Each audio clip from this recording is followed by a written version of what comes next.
Bonjour tout le monde, j'espère que vous allez bien après ces 2 bonnes journées. Et ça va être une vidéo un petit peu informelle. On va faire juste un point sur les derniers coins que je vous ai proposés sur l'ancienne vidéo. Et on va faire un petit point sur le BTC évidemment. Donc sur le BTC. Alors, ce qu'on peut voir c'est que tout se passe plutôt bien sur le BTC. On était sur les 50%, donc sur le pivot des 50%, on arrive tout simplement à 61% là je pense. Oh, je vais vérifier. Tac.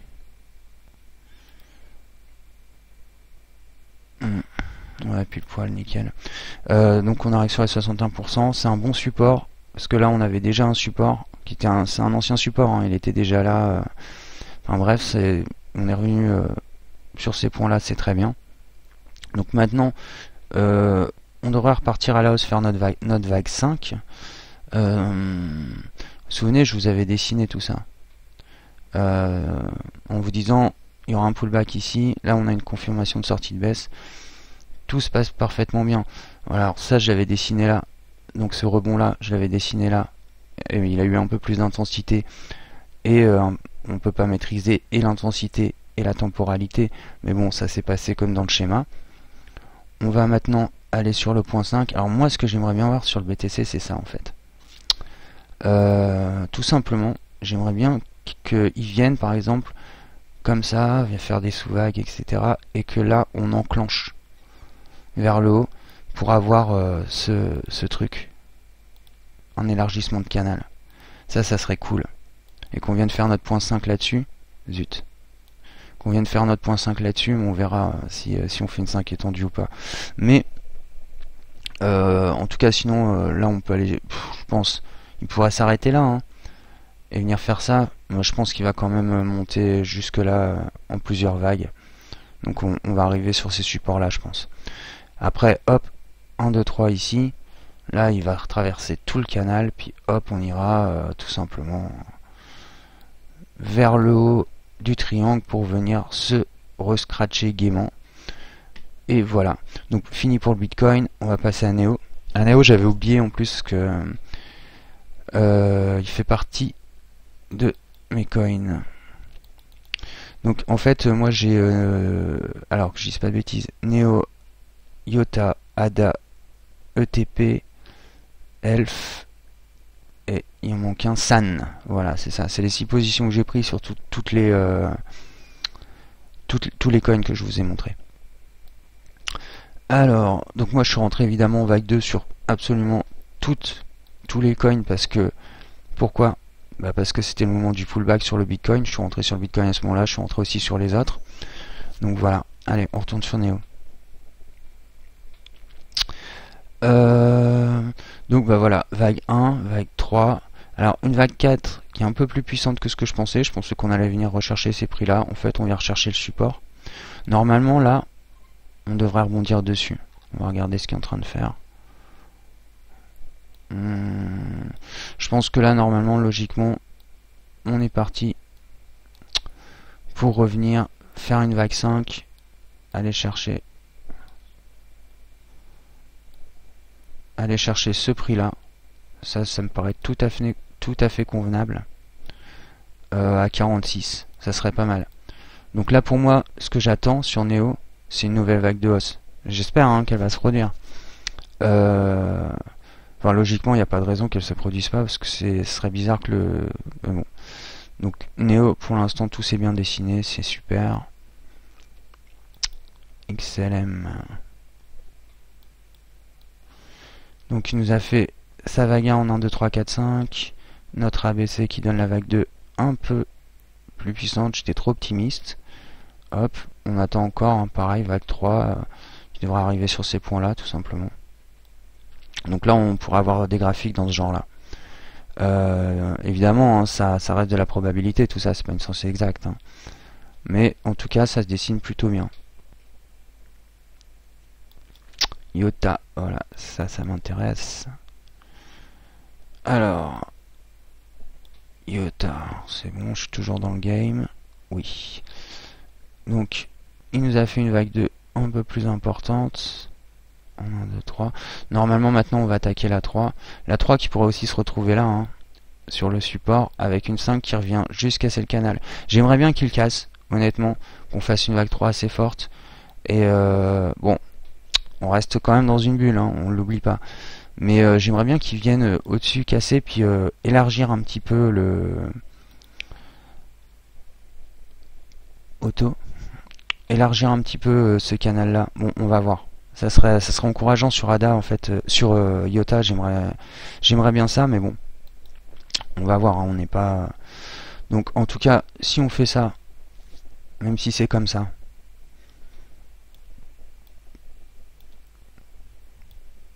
voilà, et bien tout simplement c'est des belles figures, hein. Donc on verra. Et puis là, si ça renquille sur la baisse, ben ça, voilà, hein, ça sera la fin de la bulle. Après, je pense que ça va être la dernière baisse, hein, grosse baisse. On va faire le San, pareil, qui m'intéresse bien. Alors, San, ça va, mon stop, il est ici, donc tout va bien. Pareil, vague 4 importante. Donc là, moi, j'ai déjà pris, entre 50 et 80% de mes profits sur quasiment toutes les pièces, hein. Je vais expliquer ça après d'ailleurs parce qu'on me l'a demandé. Donc là, ouais, voilà, on peut s'attendre encore à une vague de hausse. Si le Bitcoin repart, là, de toute façon, on va repartir à la hausse. Et on peut s'attendre à venir chercher des prix légèrement supérieurs à la vague 3. Donc tout va bien. Ça, c'est... faut que vous compreniez que là, on n'a pas eu de vert depuis longtemps. Les gens... ils ont fait comme moi, ils ont pris le maximum de leur profit. Parce que quand ça monte comme ça, c'est quand même des grosses positions, hein, qu'on fait là. On va regarder le San, on a fait sur le plus haut 40%, 80%, 70% sur sur Elf, 80% sur ETP. Alors ETP, c'est celui qui m'a le plus bluffé. Alors au début, j'étais à fond sur Elf. Et ETP, c'est un coin que j'adore en fait. Edo et ETP, j'arrête pas de les confondre en plus. Donc Metaverse et Edo, c'est des coins dont personne ne parle absolument jamais. Et pourtant, ils ont des potentiels de ouf. L'année dernière, ou le San, c'est pareil. L'année dernière, le San, j'ai fait, je sais plus combien de pourcents dessus, mais genre du 400%. Alors que personne n'en parlait, quoi. Il nous a fait des flèches. Et ETP, c'est pareil. C'est des coins qui n'ont l'air de rien comme ça. Et en fait, quand ils bougent, ils ont des courbes magnifiques en fait. Et donc voilà, moi je vous conseille de vous intéresser aussi à des coins comme ça, que les gens ne parlent pas, qui ne sont pas forcément dans la hype, mais qui en fait sont mieux que ceux qui sont dans la hype. Parce que ils vont te faire des 80% d'une journée. Ensuite une bonne descente, ils vont repartir et ils font pas parler d'eux, ils sont tranquilles dans leur coin. C'est des coins qui sont intéressants. Donc voilà, ETP. Je vais répondre à ce qu'on me disait aussi. Donc pour moi, hop, je suis rentré ici. Donc pour les profits, comment je fais? Tout simplement, là mon stop il était ici. J'ai des stops assez serrés sur à peu près tout parce que j'étais pas super confiant non plus. Et là, au début je pensais que le point 3 il serait là, sur le breakout. Ok, donc on aurait fait ça. Et je l'ai partagé, hein, cette analyse, elle était dans la dernière vidéo. Je l'ai partagé aussi quand j'ai vu que ça montait. Je l'ai partagé sur le groupe. Et donc là maintenant, voilà, je l'avais dit à 10 et il est parti à 10. Ok, quasiment, hein, mais bon, c'est pareil. Je me suis fait sortir. Alors évidemment, j'ai pris mes profits ici. Hier, j'étais chez moi tranquillement. Et quand j'ai vu qu'on est sorti des Bollinger comme ça, j'ai pris mes profits ici, j'ai pris 80%. Alors j'ai pris 80% sur ETP, 80% sur Edo. Sur tout le reste des monnaies, j'ai pris 50%. Et en fait, ce que je fais, c'est que je fais un TP1 et un TP2. En général, mes TP, je les fais par rapport soit aux objectifs que je vais atteindre. Donc si c'était là j'ai eu la chance d'être devant mon ordi, donc j'ai pu relever mes TP et profiter de la baisse et sortir en fait sur la bougie. Quand j'ai vu qu'on fait une sortie de Bollinger comme ça, c'est simple, on va redescendre, c'est obligé. Et donc c'est le moment où tu prends tes profits, tu es bien content. Et j'ai fait pareil sur Elf. Donc là j'ai pris 80%, j'ai laissé courir 20%. J'aurais dû laisser mon stop ici, ou le remonter ici. Je me suis dit, tiens, là, 1, 2, 3, 4 bougies qui tiennent bien, je vais mettre mon stop là, quoi. Évidemment, je me suis fait dégommer à 30 centimes près, quoi. J'étais dégoûté ce matin. Et ce matin, j'ai vu, voilà, cette mèche, évidemment. Bon, tant pis, hein, je l'ai loupé. Après, ça reste, voilà, j'ai fait 68% dessus. D'accord? Donc c'est quand même un bon truc. Mais là, c'est typiquement le cas où j'ai été trop confiant, j'étais tellement dans le coin, je me dis il va grimper la vague 4, elle va rester comme ça. Et je l'ai mal placé, quoi, clairement.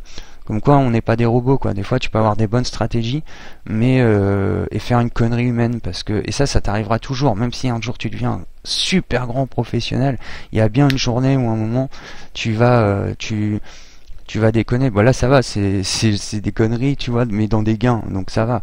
Mais tu peux faire aussi ce genre de conneries dans une perte. Donc voilà, essayer de tout le temps être attentif C'est pour ça que je parle souvent de psychologie et d'être maître de ses émotions. Parce qu'évidemment, hein, ça nous fait bouger, ça nous fait avoir des émotions, tout ça. Et il faut essayer de rester froid et lucide le maximum possible. Donc là, voilà. Donc pour les prises de profit, hein, tout simplement, j'ai mon objectif. Quand je suis pas devant l'ordinateur, c'est des TP que je mets ici, par exemple, parce que mon point 3 il était là. J'aurais pas été devant l'ordi, j'aurais pas remonté, j'aurais pris mes profits ici. Ok, et j'aurais laissé, là j'aurais fait honnêtement 50-50, je pense.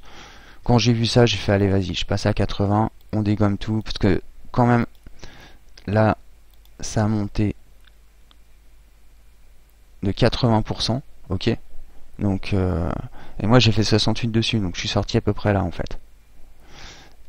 Et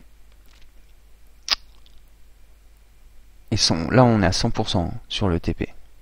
Waouh. Ah, j'aurais bien aimé, parce que même 20%, tu vois, c'est bon, tant pis. Allez. Ada pareil. Donc là il nous a fait 1, 2, 3, 4, 5. A, B, C. Donc là on a notre vague 2. Et on va y aller gaiement. Alors je vais rester à peu près sur les mêmes lignes. Pour l'instant. Évidemment, ces zones de prix c'est les plus probables pour moi, d'accord. Donc bah là je pense qu'on devrait avoir un rebond. Parce que tout simplement on est sur sur un support qui est important. Je pense qu'on va rebondir maintenant. Si le Bitcoin remonte, de toute façon ça va remonter aussi.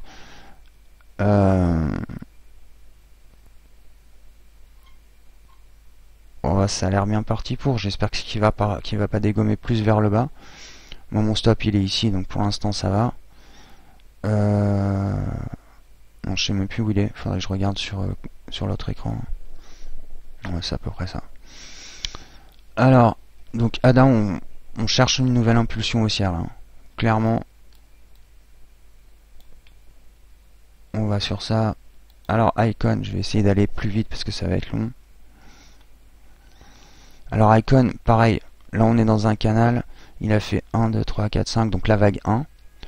Vague 2 décalée, hop. Ce qu'on attend c'est la vague 3 et c'est surtout qui casse le canal et qui nous emmène pas, qui retombe pas là, quoi. Ok. Donc là on cherche à élargir, on cherche à élargir le canal tout simplement, un peu comme ce qu'on voudrait ce que je voudrais sur IOTA. Donc pour l'instant, bon, bah, on est bien, hein, ça corrige, c'est normal, prise de profit, hop, vague 2. Alors cash.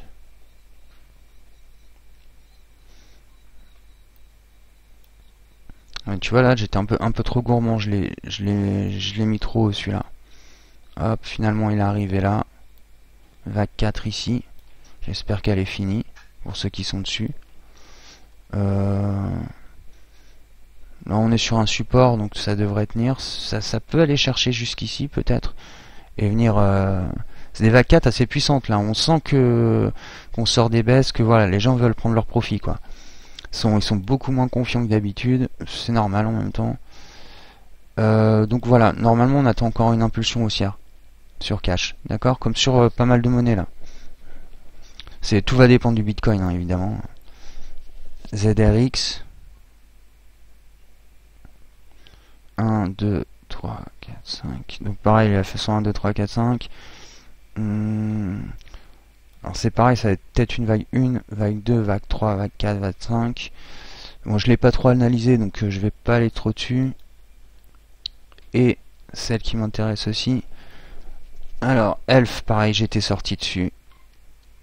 Alors de la même manière, hein, en fait, j'ai pris mes profits ici. En fait, pas ici, je les ai pris ici exactement.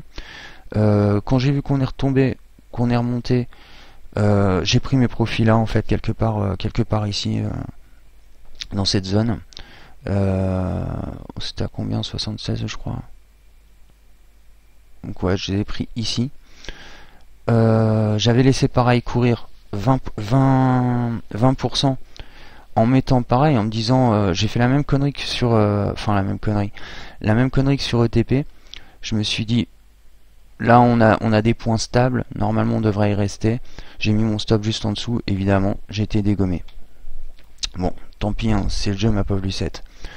Donc là tout simplement pareil, j'étais un peu trop gourmand sur le 3, je pensais qu'il aurait encore une petite vague d'impulsion, mais bon, il avait déjà fait un beau truc. Donc là si on reste là, bah, tranquillement vague 4. Et on va aller chercher une nouvelle impulsion haussière sur ceux qui sont encore en cours dessus. Sur ce point là, ça me paraît très cool. À 89. Donc voilà, c'était juste pour faire un petit suivi de la vidéo différente. Maintenant on espère que le Bitcoin reparte tranquillement. Je vais regarder ce qu'il fait très vite. Pour moi il va rebondir là quoi. J'espère qu'il va pas rebondir là et j'espère surtout, enfin encore là c'est pas trop grave parce qu'il va remonter, mais bon, normalement on devrait être reparti comme ça. Ce qui me ferait vraiment chier, il n'y a pas d'autre mot, c'est qu'il réintègre le canal baissier, parce que là ça veut dire que tout est mort quoi. Mais bon, moi je suis plutôt assez confiant, on a fait une belle prise de profit, une belle correction, on devrait aller tout simplement chercher notre point 5 tranquillement, peut-être avec un coup de bol, une impulsion des prix cassés, ce canal, mais bon, on va voir tout ça. Ok, donc voilà, c'était une petite vidéo que je voulais rapide en fait, qui va peut-être prendre 10 minutes, 17 minutes. Bon bah voilà, je vous laisse les gars, tradez bien, je vous kiffe. Ciao les gars, je ferai une vidéo sur une vidéo normale, enfin sur le Bitcoin et sur les alts dans 2-3 jours. Pour l'instant je me suis concentré sur mes trades et voilà. Allez, ciao les mecs.